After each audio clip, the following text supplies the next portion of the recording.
Good evening, everyone. Thank you, Jean, and thank you, Kiwanis, for inviting me again to speak to the audience. And the topic is very interesting to me. Change starts with us. What a topic. You see, common sense, as they say, is not common at all. That is not actually the real problem when it comes to change. More than likely, people are more apt to get stuck in a box rather than do something different because that is their common sense. And that is 99% of humanity. They are ingrained in their thoughts by their upbringing, their environment, their peers. They will fight you tooth and nail to tell you it cannot be done that way because the majority will not change. But if you study history, people, human civilization has always been marked by revolutionary, audacious individuals, even a few persons rather than by the masses of the majority. You see, conventional thinking is not conventional at all. It is the antithesis of progress. No one dared to circumvent the world. Columbus said, I will do it. He had to go to another country to convince just one other person to finance him. No one believed we could fly, but two idiot brothers flew for only 12 seconds for 120 feet in Kitty Hawk, North Carolina, and today we jet all over the world. We have even flown to the moon. Heck, no one believed the strongmen of Asia like Marcos and Suharto could ever fall, but fall they did. In fact, one man practically brought down the English Empire dressed in loincloth. Think about who is that, yeah? So we have to do things different if we want change. We cannot wait for others to do it for us if we want change. The first thing we need to do is, number one, think differently. We are still thinking the same way along the same line.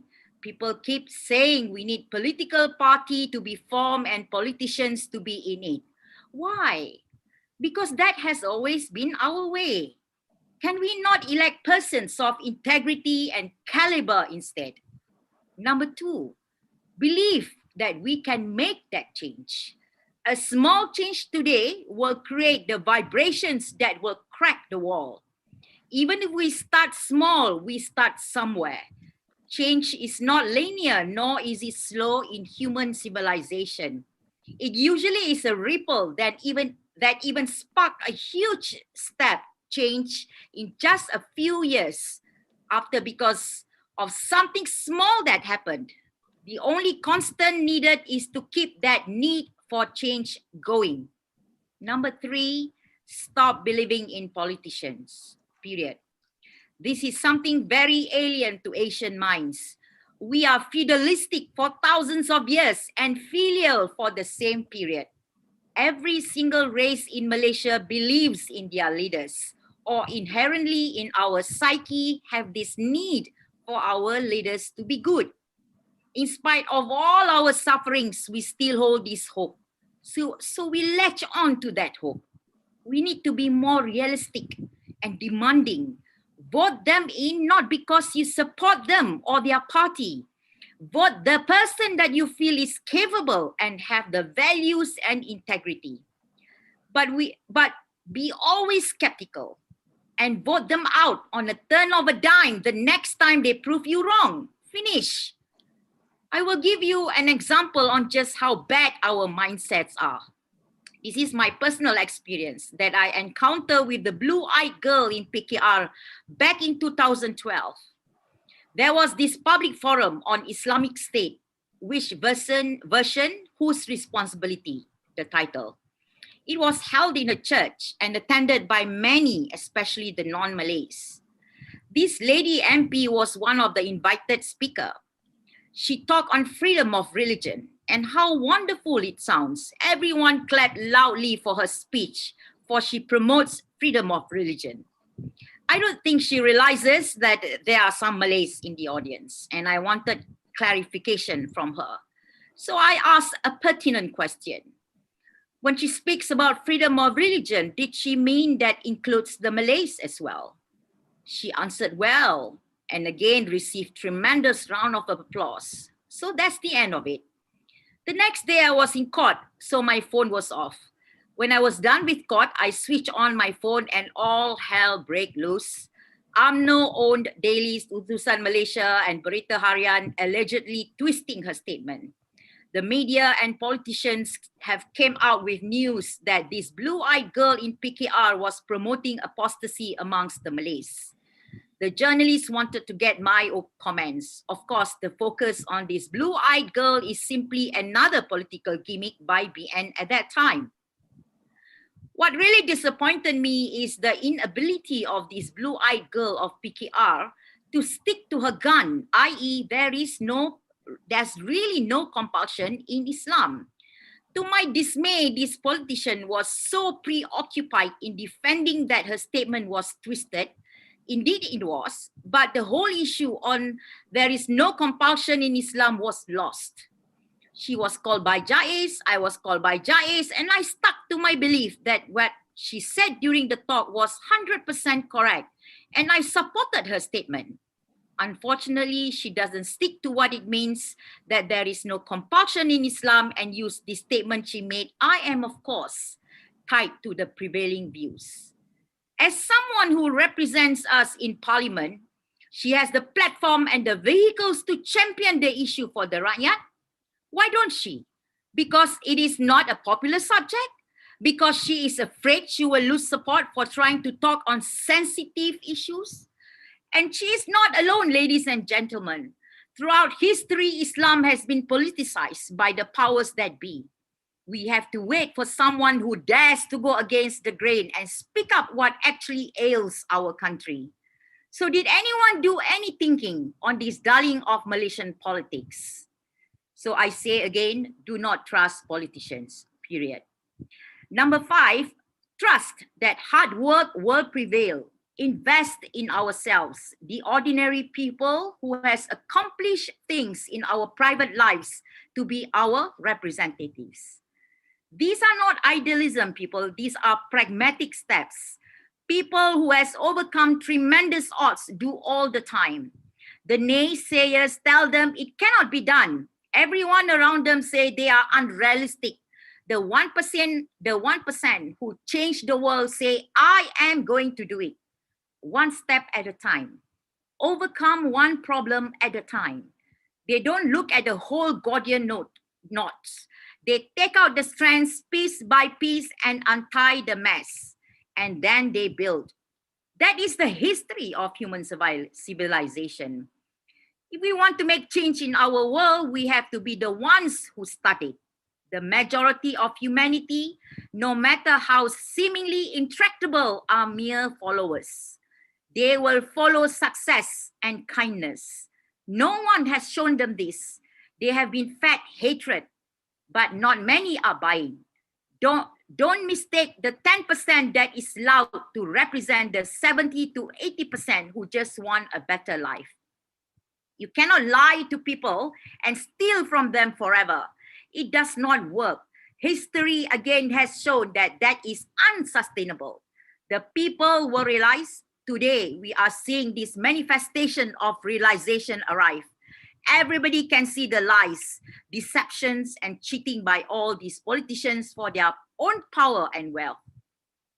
What do we have in common? We want equality and justice. It's not too much to ask. Do we have obstacles? Sure we do. Is there a path to success? Sure there is. We just need to do it. The last time I was here at Kiwanis, we told you we had a dream at Maju Foundation. Our dream is for an equal Malaysia for all. That is the only way to ensure prosperity that is sustainable for future generations of the haves and the have-nots in Malaysia of all races. In spite of COVID and our inability to go around the country to raise awareness and funds to create the mechanism to make this change happen, we have persevered. Our constant volunteers are not many, maybe less than 20. The core group is even smaller, but the work we have done to date, you would think Maju has an infrastructure of a small corporation. We don't. We need more help, but we continue. We believe in a focused effort. Apart from our work with the marginalized, especially the Orang Asli, and our other efforts with other NGOs on civil liberties, our focus on putting independent professionals and seasoned private citizens into parliament to make the change has gained momentum. We will soon, as the EMCO is over, be making major announcement, and hopefully even before that, roll out our people elect application on handphones that the rakyat can use for campaigning for individual independent candidates and for keeping tabs with members of parliament. The EMCO has been a huge stumbling block, both in terms of getting our message more effectively across. The Gerak Independent Movement by Maju and our other friends and NGOs has vetted about 10 candidates to introduce to the general public. We start small and focus. I am of the opinion that whatever turmoil we are currently facing, we do not need more politicking. The country needs stability to counter the pandemic and to right the economy however best it could. The politicians vying for power have none of our interests at heart. They just want power. When PH was in power, someone or his minions cannot help but harp every other day about when he will be PM. Then the PM resigns. All hell break loose. We gave you people power and you can't even keep it for one term amongst yourselves. Whose fault is that? Now, I may not like this backdoor government, but were we the rakyat who left the door open? See, I told you politicians cannot be trusted. Now we already have an economic mess before the pandemic. We now have a bigger mess than there is a pandemic. People are angry at the backdoor government, rightfully so. But what is the solution? Who has the majority? Who has the support to be PM today? Really, does anybody has the number? Do we think things will be any different with these groups that we have? Good lawyers know they shouldn't file a case in court unless they are absolutely sure they have a good case and ready for a trial. Our country is not ready. The paperwork is not even ready to file a case, and yet you are asking the judge, can we have the trial now? In the meantime, our client, our people is rotting in jail, dying of COVID, losing jobs and killing themselves. You want to know the real reasons for this? Because the politicking is non-stop.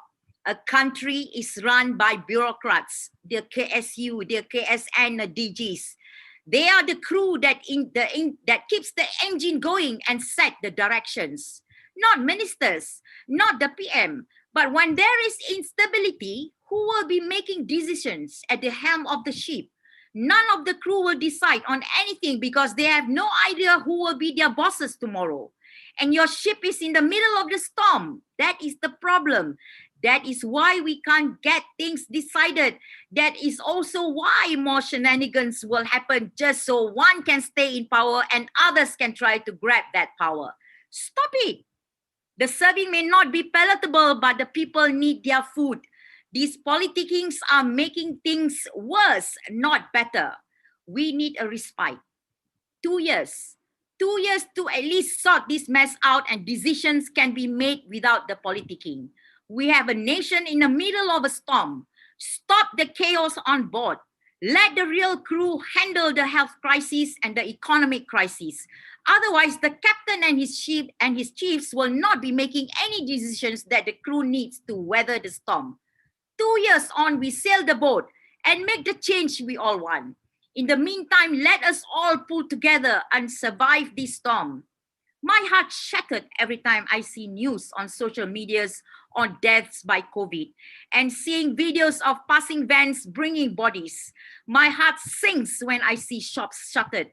I cry every time I see news of someone who had hung himself or flung themselves off a building. This is an epidemic of heartbreaking proportions, peoples. Are we all blind? Sorry, I am tired of all this politics. I have friends who have lost their businesses and jobs. I have friends desperately trying to make their business survive so the employees whose families depend on them can continue to put food on the table. And I want us, the Rakyat, to prepare ourselves for the battle instead of being spectators, egging on these politicians to fight for their seats in power. Again, let us help ourselves to take that power for ourselves when we have passed the storm.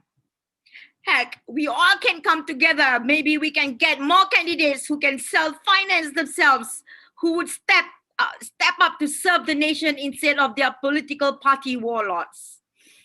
In the meantime, Gera Independent believe we will start the ball rolling. We know our first initiative is an experiment to throw the stone and create the ripple for change. But we also know that if there is a time when change is ready to be made, the timing is now when the system is already fractured, people. Our pebble will shatter the glass and all will see it can be done. We insert our Trojan horses first to show the people how different their parliament and leadership can be with patriots instead of politicians. The next round, the change will be massive. That is what we believe. We know times are tough for everyone, and our initiative is not that easy to make a case for. People want easy, emotional, punchy solutions to desperate problems. It's easy to get people to open up their wallets to immediate appeals to bail someone out or to save a person in dire needs. We understand that. But complex matters are not easily understood, especially one that requires out of the box and non-conventional thinking. That is the nature of change. We at Maju are Christopher Columbuses coming around asking for you to believe in us to find the new world. We need the funds to continue our journey to bring us all to a new land. Come with us, help us to work towards a land we can all be equal. The year I was born, 1963, 58 years ago, Martin Luther King Jr. once said he had a dream.